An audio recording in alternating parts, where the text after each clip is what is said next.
My wife cheated with a rich CEO, begged to reconcile, but my prenup and her best friend said no. What's up, Reddit? I never anticipated sharing a narrative of this magnitude, but this deeply personal experience has been weighing on me for a considerable duration, and it unequivocally merits being recounted. So, without further ado, let the storytelling commence. I am a 35-year-old man who has devoted the vast majority of his professional life to the strenuous domain of the construction industry. My career commenced as an entry-level worker immediately following high school graduation, and I systematically ascended the ranks. I do not occupy pristine, climate-controlled corporate offices. I am not burdened with a fashionable, hyphenated job title. My existence is defined by manual labor. I am the architect of enduring physical structures. It's astonishing how many individuals profess to hold that endeavor in high esteem until they begin seeking a brighter, more glamorous alternative. In any case, I was joined in matrimony for 3 years. Jennifer is 30 years old and works in public relations, brand management, or some analogous field, often dedicating more hours in boardrooms discussing company vibes than executing any tangible, meaningful deliverables. I once lightheartedly quipped that I receive compensation for the sweat on my brow, whereas she is remunerated for composing email correspondence liberally sprinkled with emoticons. For a substantial period, everything was operating smoothly. We had established a comfortable, predictable domestic rhythm. Shared evening meals, weekend domestic errands, the standardized couple's choreography. Nothing particularly extraordinary, but certainly stable and consistent. There was no pronounced discord or emotional estrangement. That is precisely why her subsequent pronouncements upon her return from a girls' getaway were so utterly incongruous. She had taken a brief, 3-day excursion to Dallas with her social circle. Nothing inherently dramatic, just retail therapy, luxury spa treatments, and overpriced alcoholic beverages. The predictable itinerary. Her closest confidant, Evelyn, a 31-year-old woman, was also in attendance. Evelyn is genuinely likable, by the way. Always radiating sincere enthusiasm, refreshingly grounded, essentially the sole level-headed individual within a group of women who often conducted themselves like participants on a reality television program. Jennifer returned from her journey with an entirely revamped perspective, exhibiting a demeanor that was markedly different, not merely suffering from travel fatigue or a hangover. She was inwardly focused, emotionally distant, and prone to zoning out mid-conversation. Her attention was constantly fixated on her smartphone, a smug smile illuminating her features as if the incoming texts were a premier stand-up comedy routine. I initially assumed she simply required a brief moment of decompression, and consequently, I refrained from applying pressure. However, the fateful Tuesday evening arrived, and she dropped the bombshell. Reflecting now, the catalyst appears to have ignited several months prior to the trip, when Jennifer began spending an inordinate amount of time with her friend Brittney. Their usual social interaction had never been so frequent. Brittney has always been notably outspoken. She vehemently advocates for the necessity of keeping one's options widely available and asserts that marital partnerships should not constitute emotional prisons, a remarkable philosophical stance coming from an individual whose most prolonged relationship was with her personal hairstylist. Jennifer was now attending weekly, protracted dinner engagements with her, returning home at an hour far exceeding what was reasonable for someone supposedly engaging in deep, meaningful dialogue. Following every encounter with Brittney, her emotional state felt subtly skewed. She would be unduly euphoric or inexplicably irritable without any discernible cause, as if she were attempting to psychologically persuade herself of a particular conviction. At the time, I attributed it to a passing phase or a simple need for personal space. Meanwhile, Brittney was out there conducting TED Talks on the methodology of meticulously dismantling one's own marriage under the guise of self-care. We were situated in the kitchen. I was preparing scrambled eggs. She was simply standing immobile, observing me as if I were moments away from shattering her most treasured ceramic mug. And then, she delivered the line with the same casual indifference one might use to discuss switching laundry detergents. I think we should explore the possibility of an open relationship. I naturally assumed she was jesting. I emitted a brief laugh and continued scrambling the contents of the pan. She did not reciprocate the humor. I pivoted to face her. She was perfectly serious, maintaining a calm, practiced composure. I inquired, "Wait, what exactly are you proposing?" She reiterated the statement in the exact same tone, treating it as if it were a trivial matter. "I just genuinely believe it could be beneficial for our relationship. It's truly not a significant undertaking, numerous couples are adopting this model." "Ah, yes. Of course. Innumerable couples are engaging in this practice, as if it were the new craze for meal preparation or matching leisurewear. Like it was a charming, novel trend she had discovered on Pinterest. Nestled somewhere between DIY protein smoothie recipes and 100 innovative methods to re-energize your marital bliss. I simply stood there, utterly bewildered, attempting to discern which iteration of my wife I was currently addressing. The Jennifer I had pledged my fidelity to once stated, "If you ever commit infidelity, I will sever all ties without a moment's hesitation." Now, the Jennifer standing before me was effectively proposing, "Hey, how about we just pre-schedule the infidelity?" So, I leaned back against the countertop and posed the question, "From where is this sudden proposition emanating?" She offered one of those classic, non-committal shrugs. "This is simply my current emotional disposition. I've been immersing myself in literature on the subject. Brittney is currently in one, and she claims it has fundamentally transformed her existence." Ah, there it is. Brittney, naturally. The very same Brittney who genuinely believes every disastrous life choice is empowering and previously postulated that monogamy was a systemic instrument of oppression. The identical Brittney whose concept of emotional evolution involves joining a new digital dating platform monthly and subsequently labeling it self-exploration. I chose not to verbally respond. I merely redirected my attention to the frying pan and expertly flipped the eggs. Meanwhile, she persisted with her monologue. It's entirely about personal development, about gaining deeper self-awareness and still consciously choosing one another, but without all the constricting limitations, you comprehend. Oh, absolutely. Perfectly clear. What superior method exists for the enhancement of a lifelong commitment than to sanction others to infiltrate its sanctity and make themselves thoroughly comfortable? She continued her verbose explanation as if she had internalized excessive quantities of social media captions and genuinely believed she had deciphered the profound code of romantic love. I maintained my silence, simply allowing her to articulate her thoughts, because I was no longer in a state of shock. I was, in fact, profoundly disheartened. Not by the specific idea itself, individuals are free to explore all manner of arrangements, but because she failed to initiate this conversation with me much earlier. She didn't even bother to pose it as an inquiry. She had unilaterally decided this was the next logical progression and unceremoniously dumped the concept on me, fully expecting me to offer effusive applause and declare, my word, how courageous. Instead, I extended a plate of prepared eggs to her without uttering a single word. And just like that, she underwent a transformation from being my lawfully wedded wife to a woman whose identity I simply did not recognize. I did not raise my voice, nor did I engage in any dramatic outburst. I merely stood there, endeavoring to comprehend the stark reality that this woman, with whom I had meticulously constructed a life and a shared home, was now casually discussing the introduction of external partners as if it were a frivolous, non-committal weekend endeavor. But here's the crucial realization: this wasn't merely a theoretical concept she was vaguely curious about. This was a proposition she had been deliberately formulating for a considerable duration. It was highly probable that she already had a specific individual designated. Brittney had simply applied high-octane fuel to the internal conflagration already raging in her mind. That was the unmistakable message my instincts were transmitting. So, the following day, rather than issuing an outright rejection, I replied with a simple, measured, okay. I said, certainly, let's proceed with an attempt. Her eyes instantly illuminated. One would assume I had just presented her with exclusive, front-row concert tickets to Beyoncé. She inquired, truly? You are receptive to this idea? I responded, if it brings you genuine happiness. And I assure you, that particular evening she was practically bounding through the dwelling, behaving with an exuberant effervescence as if she had just been released from a prolonged parental grounding. I maintained my outward composure, but internally, my strategy had already shifted into motion. I have always been a staunch believer that if you grant people a sufficient stage to speak, they will inevitably incriminate themselves. And Jennifer was on the verge of delivering a full-scale confession. The subsequent morning, she was incessantly texting and leaving the house with noticeably increased frequency. New attire, a fragrance that exuded a more premium scent than my most valuable power tools. She offered the consistent narrative that she was meeting a colleague for coffee every evening. The same predictable alibi, out with the girls. She falsely presumed I was oblivious, but I am far from unintelligent. The essential point is, I did not engage in any outward reaction. I refrained from posing any probing questions or offering any challenges. I did not even adopt an aggrieved demeanor. I simply continued reporting to my job, executed my duties, and maintained the pretense that I could not see through her transparent charade. Candidly, it was significantly easier to remain taciturn because I harbored a firm suspicion that she was no longer merely contemplating an open partnership. She had already advanced far beyond that preliminary stage. Therefore, I executed the maneuver that any sensible individual would employ. I initiated a process of deliberate observation, careful listening, and patient anticipation. What I was truly doing was providing her with ample opportunity to excavate her own inescapable predicament. Jennifer was not truly desiring an open relationship. Instead, she craved a psychological safety net while she tested the viability of her proposed upgrade. And as for me, I was quietly preparing to sever the rope. But this is the precise juncture where the pieces of the puzzle began to decisively interlock. My sister, Nora, reached out to me. We are exceptionally close and always have been. She is 2 years my junior, and unlike the majority of individuals, she possesses no inclination for sugarcoating the truth. If my haircut is aesthetically displeasing, she will unambiguously state it. If my vehicle smells distinctly of gym socks, she will inform me of the fact before even fully entering. So, she texted me entirely out of the blue, "Can we communicate? It concerns Jennifer." I instructed her, "Yes, please stop by the house." I anticipated an ambiguous statement or the delivery of generic advice I had already received. Negative. Nora arrived with the blunt force of a demolition hammer.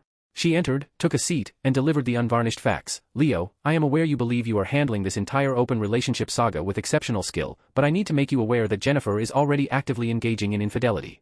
That commanded my undivided attention. I inquired how she had acquired this information. She produced her phone and displayed a screenshot of a group chat she maintained with a woman who used to be within Jennifer's social orbit. The text revealed that Jennifer had reportedly confessed to the group during her trip that she had encountered a potential prospect. According to the messages, Jennifer had already been communicating with an affluent man prior to the girls' weekend, a chief executive officer of a technology company who pilots a high-specification luxury vehicle, frequently travels for networking purposes, and possesses 3 pairs of spectacles collectively valued at more than my work truck. I was entirely correct. She had already formulated a contingency plan with someone else. One of the text messages literally stated, "If I execute this correctly, I will never have to concern myself with financial matters again." Jennifer was discussing another human being as if he were a winning lottery ticket. I sat in stunned silence for a prolonged moment, attempting to fully absorb the information. Not because I doubted the veracity of the claim, I absolutely believed it. I had been experiencing a visceral unease for weeks. But to have it confirmed with such definitive proof, man, it wasn't even rage at that point. It was simply a feeling of absolute emotional zero point. Nora elaborated, "I was initially prepared to remain silent, but witnessing you passively permit her to completely disregard your feelings made me feel physically ill." I appreciated her intervention more profoundly than she comprehended. I instructed her not to disclose the information to anyone else. I was not yet prepared to issue a counter-response. Not in the public sphere, at any rate. Because when an adversary reveals their hand, it is prudent to allow them to continue their performance. Allow them to settle into a false sense of security. Let them believe they are in a winning position. It considerably simplifies the process of orchestrating the conclusion. Now that I was fully apprised of the facts, everything made coherent sense. The proposal for an open relationship was merely a calculated tactical maneuver. Jennifer sought explicit permission to engage intimately with Mr. Executive while simultaneously avoiding the designation of the villain. She desired personal liberty without any corresponding repercussions. And as for me? I was expected to passively adhere to the script, perhaps briefly entertaining a casual acquaintance or two, allowing Jennifer to enjoy her dalliance with the wealthy gentleman, and then either gracefully fade into obsolescence or patiently await her final determination. Absolutely not. The unforeseen shift and the calculated countermove. This is the precise point where the narrative trajectory fundamentally altered. I began to pay heightened attention to Evelyn. Now, let me clarify an essential point. Nothing even remotely suggestive transpired with Evelyn throughout this entire period. Not even the smallest transgression. Evelyn is not the type of woman to behave opportunistically. She is intelligent and exceptionally self-possessed, and she was fully cognizant that the situation was volatile, so she maintained a distance defined by respectful boundaries. But subsequent to the revelation of the open relationship proposal, I began to reevaluate all of those fleeting instances. The way she intently observed me while I was repairing our backyard deck railing last year. Her decision to linger after Jennifer's birthday dinner to help me with the arduous cleanup. Her unwavering neutrality and refusal to gossip when tensions between Jennifer and me became palpable. Then, she initiated a text message conversation with me. Just a simple, direct inquiry, "Hey, how are you managing everything?" I was unsure how to articulate a coherent response. I simply replied, still drawing breath. She responded, "You absolutely do not merit this kind of treatment. I have observed what has been transpiring. You warrant significantly better." That particular statement resonated with unexpected force. It was the first time someone had explicitly and unequivocally stated the truth. Everyone else had merely danced around the sensitive subject. But Evelyn stated the situation exactly as it was. Following that exchange, my thought process underwent a profound shift. I was no longer merely the man attempting to maintain a facade of detached coolness. I was the individual actively formulating a complex strategy. Not purely for the purpose of retribution, but because I refused to permit someone to steal and systematically dismantle everything I had painstakingly constructed while they were casually shopping for a superior replacement. And yes, my subsequent actions reflected this realization. The thing is, I didn't have to execute any underhanded or duplicitous maneuvers. All I was required to do was initiate a gradual, extremely casual inclusion of Evelyn into my immediate environment. It commenced innocently. She dropped by to retrieve a light jacket she had left at the house. I asked if she would be interested in staying for a brief coffee conversation. She readily agreed. We conversed for approximately 20 minutes about our respective careers, our personal lives, and her expressed exhaustion with the perpetual melodrama Jennifer was consistently dragging her into. She asserted that Jennifer actively craved domestic chaos and then became furious when the resulting mess was inevitably unpleasant. I replied, "Yes, welcome to my personal reality." Following that initial meeting, I didn't have to exert excessive effort. Evelyn began to appear with increased regularity. Occasionally to deliver borrowed possessions, sometimes just to engage in conversation while I was occupied outdoors repairing the vehicle. She would hand me specific tools, stabilize the flashlight for illumination, and inquire about the precise function of the components. Most women would be overwhelmingly bored watching a man meticulously manipulate rusted fasteners. Evelyn demonstrated genuine interest and attentively listened. In the meantime, Jennifer began to perceive the change. That night, just as I was preparing to drift off to sleep, Jennifer casually remarked, "You have been dedicating a substantial amount of your time to Evelyn lately." I didn't even pause while tying the laces of my work boots the following morning. I simply met her gaze and asked, "Why does that particular observation cause you concern?" She offered a noncommittal shrug, attempting to project an air of complete indifference. "No, I am merely stating a fact." I allowed a faint smile to cross my lips. "Excellent, because I was not soliciting your opinion." The subsequent day, she commenced a relentless interrogation, behaving like a private investigator who lacks a legal warrant but intensely desires one. "Was Evelyn here again today?" Did Evelyn make any specific comment concerning me? Why is Evelyn sending you so many text messages? I initially employed a strategy of feigned ignorance. I simply stated that she had stopped by briefly or wanted to borrow the power drill, which was technically accurate. Evelyn had borrowed my drill on a single occasion. Who knows whether she genuinely utilized it or was merely attempting to strategically unsettle Jennifer. Regardless, the intended objective was successfully accomplished. This is where the situation became entirely unambiguous. Jennifer abruptly ceased seeing the CEO gentleman. She claimed he had become excessively intense and she required personal space. She attempted to re-establish an emotional connection with me. She began preparing more evening meals.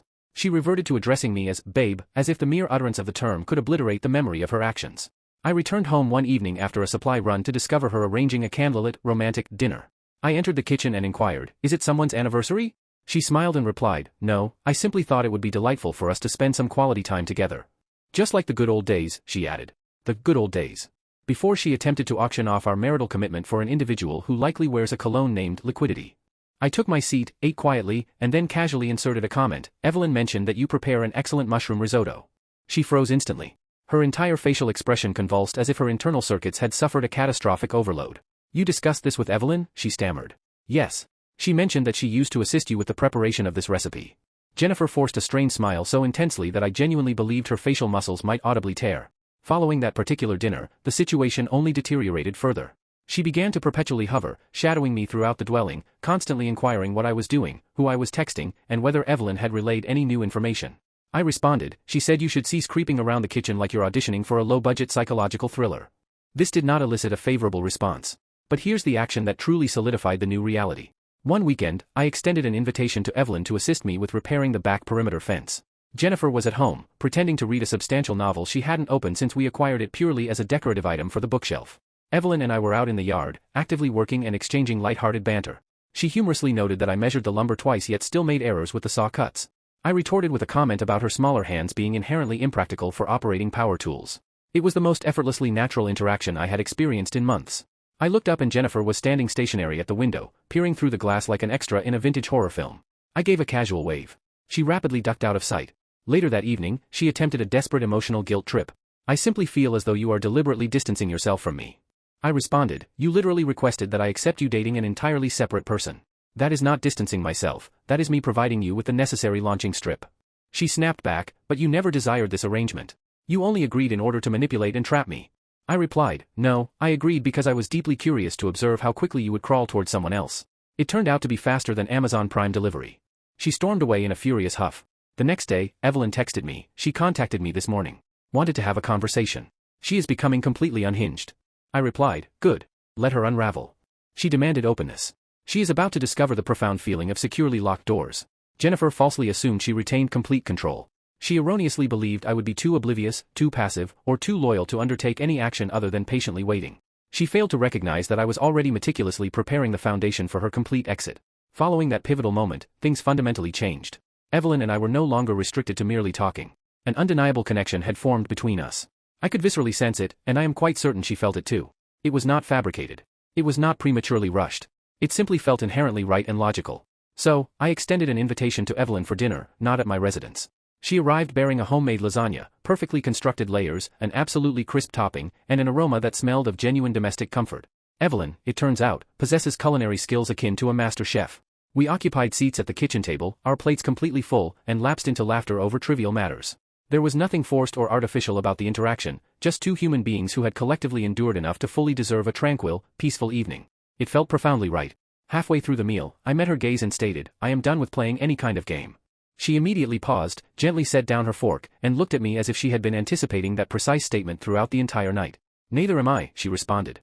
There was a brief, suspended moment of silence, as if the entire universe had momentarily decelerated. And then she said, "I should probably disclose something to you." I raised my eyebrow slightly. She smiled, not with smugness, but as if she were finally relieved of a burdensome secret. "I have always felt a deep affection for you, Leo. Even back when you and Jennifer initially became involved." She continued, "I never articulated it because, quite simply, you were unavailable. And I strictly adhere to a policy of non-interference with committed relationships. But I observed how you treated her, how unwaveringly reliable you were, the methodology with which you constructed things, not just with your hands, but with your core loyalty. And I suppose I always harbored a curiosity about what it would be like if someone like you actively chose me." I remained completely silent initially, simply allowing the profound honesty of the statement to settle over me. Not because I was taken aback, but because it was incredibly refreshing to finally hear something genuinely truthful. I looked at her and replied, "Well, I am actively choosing you now. No further speculation is required." She firmly nodded, her gaze locked on mine. "So, we are genuinely embarking on this?" I inquired. She beamed a large, resolute smile, without a hint of hesitation. "Yes, we are proceeding with this." That marked the final decision. No manipulative games, no bizarre prerequisite conditions, or agonizing emotional contortions. Just unambiguous, truthful conversation, nourishing food, and a woman who regarded me as the ultimate reward, not a temporary stepping stone. For the first time in a significant period, I believed in my personal future. The inevitable confrontation and the final closure. So, the following afternoon, still wearing my dust-coated work boots, I returned home from my shift to find Jennifer reclining on the sofa, scrolling through her phone as if she were searching for the next reality show to audition for. Evelyn was scheduled to arrive in approximately 15 minutes. I decided, you know what? Let's dispense with the theatrical dancing entirely. So, I casually took a seat, as if I were merely about to inquire about the evening's meal. "Jennifer," I stated, "I simply wanted to offer you an advance notification. Evelyn and I are now officially a couple. We are exclusive." She halted her scrolling action mid-screen. "You are being facetious," she declared. "Negative. With Evelyn? My absolute best friend?" I nodded my head. "Well, you unilaterally surrendered the concept of exclusivity, remember? I am simply engaging in the behavior you actively encouraged, exploration." She leapt to her feet so rapidly that the sofa cushion likely required immediate structural counseling. "You are utterly repulsive. I cannot fathom that you would dare to do this to me with her." "What manner of man?" I interrupted her, maintaining a calm and direct tone. "I am the manner of man who extended his wife the opportunity to be forthright. Who remained steadfast while she chased after a CEO, behaving as if our marriage was merely her disposable contingency plan. You didn't merely leave the door ajar, Jennifer, you violently kicked it off its hinges." She commenced a furious pacing and shouting session, deploying every derogatory epithet she could conceive of. Evelyn was denounced as a fake, I was labeled a traitor, and we were accused of conspiring in secret. She then abruptly calmed down and stated, "I have had a profound reconsideration, and I no longer desire an open relationship. I want to revert to the previous status quo." As if this were a simple electronic switch we could deactivate. Like, oops, my error. Let's return to the segment where I attempted to exploit my sexuality for an instantaneous financial upgrade. I stared at her for a moment, allowing the silence to execute the hard emotional labor. Then, I met her gaze directly and spoke, "Yes, I have also been giving this significant thought. And I now require you to commence packing your possessions." Have you ever witnessed an individual blink so rapidly that they appear to be suffering from a processing error? That was her, completely unprepared, as if her internal calculations had failed to align. "You are not serious," she replied. "Oh, I am deeply serious. Anticipate the official divorce documentation." She staggered backward a single pace, as if she had just definitively realized the earth was not, in fact, flat. "You are divorcing me?" she demanded, adopting the voice of a persecuted victim in a mediocre melodrama. As if I were the first to violate the marital contract. So, I stated the facts clearly and incisively. "No, Jennifer. I am divorcing the iteration of you who completely forgot the definition of commitment. The version who genuinely believed that affection was an object you discard for an upgrade when someone superficially flashier appears. The version that discarded loyalty into the refuse bin the exact moment it ceased to be personally exciting for you." She parted her lips to offer a rebuttal, but I continued my monologue. "You advocated for options. You thoroughly explored them. And now that the gentleman with the Tesla is no longer returning your calls, you suddenly remember my existence. No, you do not miss me, Jennifer. You miss the man who demonstrated the dedication to remain when you absolutely did not deserve it." Still blinking. Still feverishly attempting to resurrect the self-deceptive fantasy she had been inhabiting. "You said you desired freedom, remember? Well, congratulations. You are now officially liberated. Free from this marriage. Free from this domicile. Free from the necessity of pretending that you were unaware of your exact intentions." She remained speechless for approximately 30 seconds. She simply stood there, arms rigidly crossed, attempting to identify the strategic angle she had yet to deploy. Then, in the most utterly defeated tone I have ever heard, she asked, "Can we not at least discuss this situation?" So, I leaned in slightly, my voice soft but profoundly clear. "We already held this discussion, back when you requested to convert our marriage into a communal project, and you concluded at that time that my feelings were inconsequential. So now, I am simply concurring with your initial judgment." And I calmly walked past her. No shouting, no throwing of objects. That is the full extent of the necessary conversation, Jennifer. Proceed to commence packing before I return. And please, do not bother attempting the sympathy gambit. You discarded that along with your self-respect when you prioritized a CEO over your husband. She stood there trembling, an amalgam of fury, bafflement, and profound humiliation. All of those emotions coalesced into a single, defeated figure. And then she stormed out, slamming the door with unnecessary violence. When I returned later, she was gone. Then Evelyn arrived. I recounted the entire confrontation to her, how Jennifer had reacted and the words she had used. Evelyn did not flinch or react dramatically. She merely calmly nodded and remarked, she was never going to process this with grace. She is unaccustomed to experiencing a loss. We occupied seats on the back patio and consumed the remaining lasagna directly from the baking dish with forks. Classy? Perhaps not. Deeply satisfying? Oh, most emphatically, yes. Jennifer had made her definitive choice. She was obligated to accept the resulting fallout. And as for me? I finally felt a genuine sense of emancipation. The circus officially commenced the following day. 12 missed telephone calls before 8 a.m. 2 voice messages that commenced with the plea, "Can we communicate?" and concluded with the accusation, "You are a treacherous viper." Truly productive communication. Then followed the inundation of text messages. She aggressively messaged me, asserting, "You are irrevocably discarding everything, you are behaving with immense cruelty, you will inevitably regret this decision." And my personal favorite, "Evelyn was never truly your friend, she simply exploited you." I made the conscious decision not to respond to any of them. Not because I lacked the appropriate vocabulary, I possessed an abundance of words. But I intuitively understood that the most effective way to induce a feeling of utter helplessness in her was to permit her to scream her futile rage into a deafening void. In the meantime, I scheduled a meeting with my legal counsel. Let me impart a crucial piece of wisdom to all future Reddit husbands: if you commit to one single act before entering into matrimony, procure a goddamn prenuptial agreement. Not because you anticipate the relationship will fail, but because if it does fail, and your spouse decides to treat your marriage as a temporary contractual arrangement, you will be comfortably seated in a chair, just as I was, calmly sipping coffee while your attorney reviews the file and says, "She is legally entitled to zero compensation. Not one single damn dime." He looked up at me, a subtle smirk playing on his lips. "You retained the documents with the original signatures." I nodded firmly. "Hard copy and a digitally scanned version in the safety deposit box." He emitted a soft chuckle and leaned back in his chair. "You, my friend, have officially become my new preferred client." The prenuptial agreement was meticulously clear and absolutely unambiguous. Regrettably, there was no specific provision concerning infidelity, but it comprehensively protected every single asset I owned at the time of the marriage. My accumulated capital, the property I had purchased prior to our wedding, my work truck, my professional equipment, and the business I had fought so ferociously to establish. He continued to read aloud, seemingly with the intent of intensifying her misfortune. "All revenue generated from premarital business entities shall remain separate and immune to division in the event of divorce." He stared at me once more. "That specifically includes the workshop and those 2 investment rental properties." I nodded. "Everything, even the landscaping equipment," he laughed. The man arrived armed with legal documentation and garden tools. Jennifer was legally entitled only to the contents of her personal checking account and the possessions she physically removed with her. That was the exhaustive list.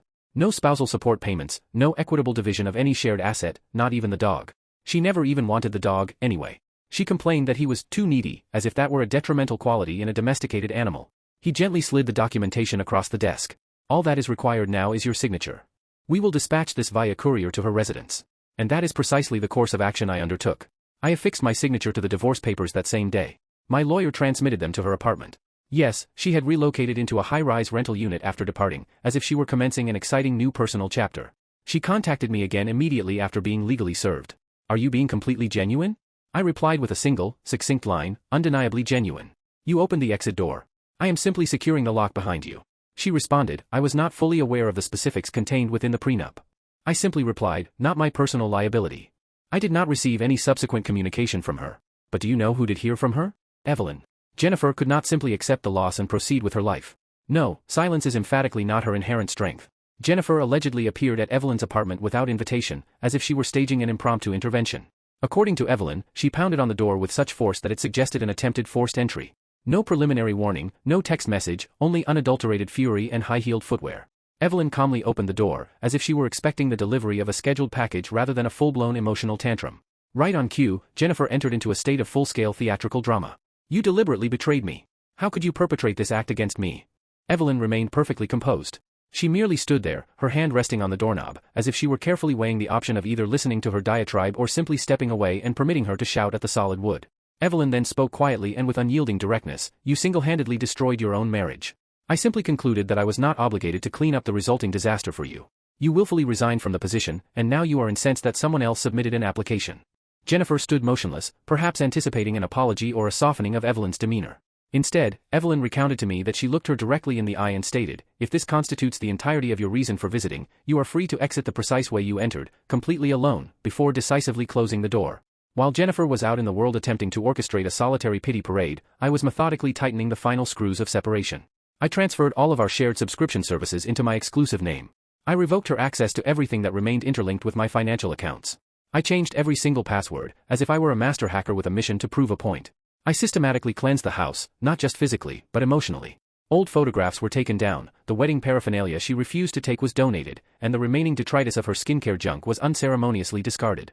And just like that, her tangible presence was completely eliminated. No lingering alimony obligations, no shared assets, no residual power to exert influence.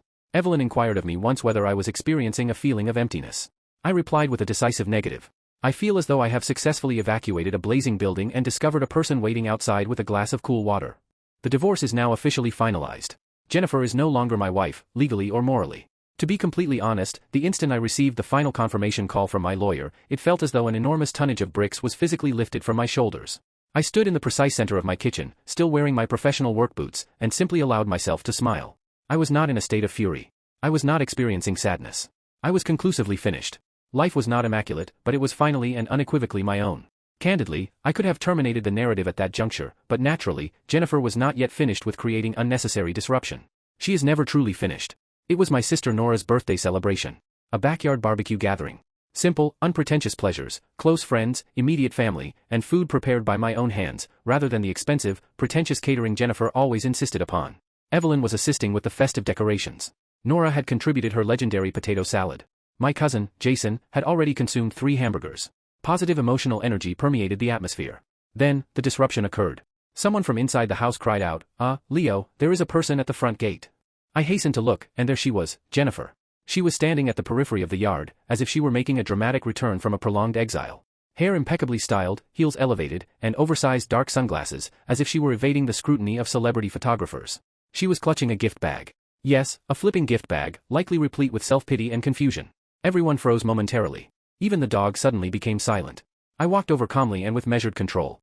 I was not angry, I was profoundly entertained. "Jennifer," I stated, "you were not extended an invitation." She attempted to force a smile. "I just genuinely wanted to offer my greetings, perhaps engage in a conversation." "Not the appropriate time, not the correct location, and most definitely not on the guest list," I retorted. She removed her sunglasses and launched into her classic, rehearsed script. "I have been engaging in a lot of contemplation, and I simply want to extend another opportunity to our marriage. I committed an error." I nodded slowly. "Yes, we all collectively foresaw that particular statement." She persisted. "I failed to comprehend the value of what I possessed until it was irrevocably lost. And observing you with Evelyn is," I cut her off decisively, "is no longer your personal concern."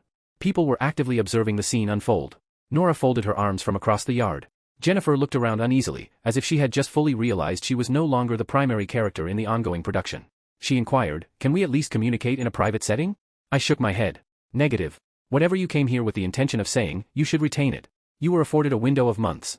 You were given numerous opportunities. You actively selected someone else. And you are now standing here because he summarily dismissed you, and I did not." She fell silent. Profoundly quiet. Then she exclaimed, "So, you are simply replacing me? As if the process is that effortless." I leaned forward and stated loudly enough for everyone present to hear, "You replaced yourself the exact second you gave me permission to cease making you my foremost priority." She attempted a desperate face-saving maneuver. "This situation is not over. You cannot simply erase everything we shared." I allowed myself a genuine laugh. "Jennifer, you already erased it. I merely swept up the resulting fragments and handed you the dustpan." She opened her mouth, poised for an emotional explosion. But Evelyn calmly and steadily approached. She said nothing initially. She simply stood steadfastly beside me. That single action was sufficient. Jennifer stared intently at her, as if anticipating a major theatrical moment. Evelyn merely tilted her head slightly and stated, "You represent his past. I represent his present and his future. Therefore, you are free to depart now." Jennifer stood there for another moment, as if she were expecting someone, anyone, to come to her defense. Nobody moved. She departed without uttering a single additional word. She walked directly back through the gate from which she had entered. Gift bag still held firmly in her hand. A minute later, the celebratory music resumed. Nora offered me another hamburger, as if nothing extraordinary had transpired. She leaned in and whispered, "Happy birthday" to me. Evelyn and I took our seats, and she simply looked at me and said, "That feeling was exceptionally satisfying." I replied, "Better than winning the lottery." So, that concludes the narrative. Jennifer desired multiple options. She aggressively pursued them. She then swiftly discovered that genuine affection does not include a conveniently accessible backup generator. She erroneously assumed I was sufficiently weak to languish in a state of suspended animation. She was entirely mistaken. I did not merely persevere through the difficulty. I constructed something exponentially better with an entirely different person.